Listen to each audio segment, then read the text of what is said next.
వేములవాడ మండలంలో గురువారం కురిసిన అకాల వర్షంలో పిడుగుపాటుకు గురై ఓ వ్యక్తి మృతి చెందగా నలుగురు గాయాల పాలయ్యారు.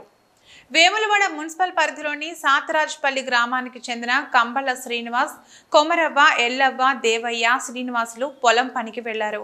అయితే సాయంత్రం కురిసిన అకాల వర్షం కారణంగా పిడుగు పడడంతో కంబళ్ళ శ్రీనివాస్ అనే 32 సంవత్సరాల వ్యక్తి మృతి చెందగా మరో నలుగురు స్వల్ప గాయాలతో ప్రాణాపాయ స్థితి నుండి బయటపడ్డారు. గాయపడ్డ వారిని హుటాహుటిన ఆసుపత్రికి తరలించారు.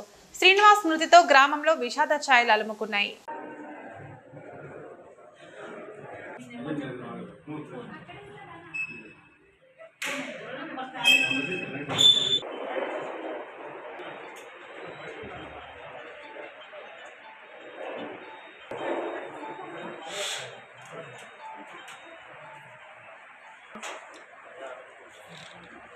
ओके विजुअली आती है।